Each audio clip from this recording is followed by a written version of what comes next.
Tu as peut-être fait cette expérience d'une assemblée où tu arrives à peine et là, on parle de toi. À peine tu as franchi la porte, ce sont des amis, c'est la famille, une réunion, un repas, ce sont des cousins, des collègues, des partenaires, des collaborateurs, et là, ils sont justement en train de parler de toi.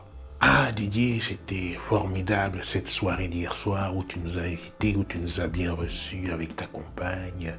On a vraiment apprécié le repas, on a vraiment apprécié l'atmosphère. C'était incroyable, on a passé un moment très agréable. Justement, on était en train d'en parler. C'était formidable. Justement, on était en train de parler de toi. Tu sais, l'idée que tu as donnée hier, c'était vraiment l'idée qu'on attendait. Maintenant, grâce à cette idée, on va pouvoir enfin faire décoller les ventes. Franchement, grâce à toi, on va pouvoir s'en sortir. C'était vraiment quelque chose d'incroyable. On était en train de se dire, il est vraiment génial, c'est incroyable ce qu'il peut nous apporter. Franchement, c'est super. Ah, Jean-Marc, depuis que tu es revenu du Japon, on te trouve complètement transformé, différent, paisible. On était en train d'en parler d'ailleurs. Et tout le monde est d'accord, on s'est dit que vraiment, tu es devenu un nouvel homme, tu es très prospère, très conscient, c'est très agréable d'échanger avec toi, c'est vraiment formidable. Dans ces 3 anecdotes, on est en train de parler de toi et les choses se passent plutôt bien, tu arrives, ce sont des bonnes vibrations, ce sont de bonnes nouvelles, les gens parlent de toi en bien. Ah Didier, te voilà, on était en train de parler de toi justement, tu es toujours en retard, c'est incroyable, on s'est dit mais c'est pas possible, il changera jamais. On s'attend à ce que tout le monde soit à l'heure et qui c'est qui vient arriver en retard? C'est toi. Dans cette dernière anecdote, même si le ton est à l'humour, on voit bien qu'il y a une note négative. Ça peut être pire, ça peut être quelque chose d'autre, mais là, c'est assez léger.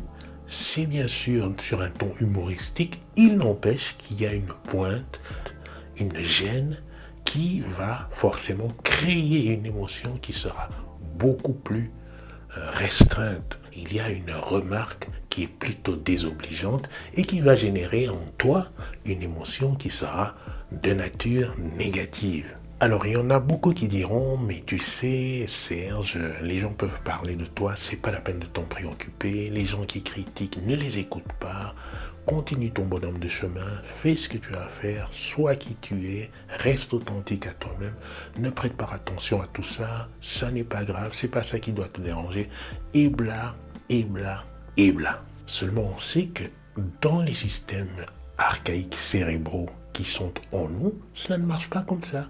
Le système reptilien est fait pour capter la moindre menace qui pointe à l'horizon.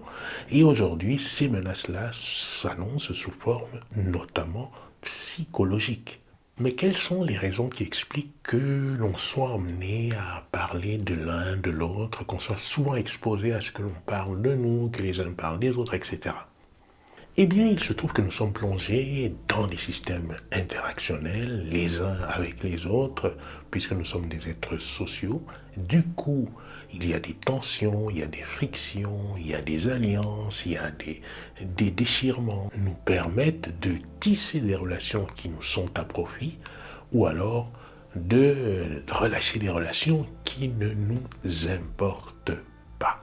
Du coup, si on parle de toi, ça peut être parce que ta personnalité, ton caractère, tes résultats, tes idées ou tes agissements font l'intérêt de la discussion pour remplir ces motifs relationnels.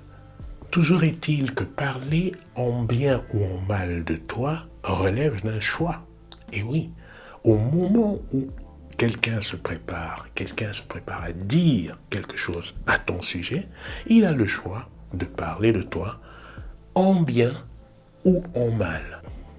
Il peut se baser pour cela sur des faits concrets publics connus de tous, et surtout qu'aujourd'hui, avec les plateformes des médias sociaux, Instagram, Twitter, Facebook, etc., dispose d'une large palette d'informations sur lesquelles il peut s'appuyer. Il peut aussi créer de toutes pièces des informations qui ne sont pas avérées pour construire son idéation.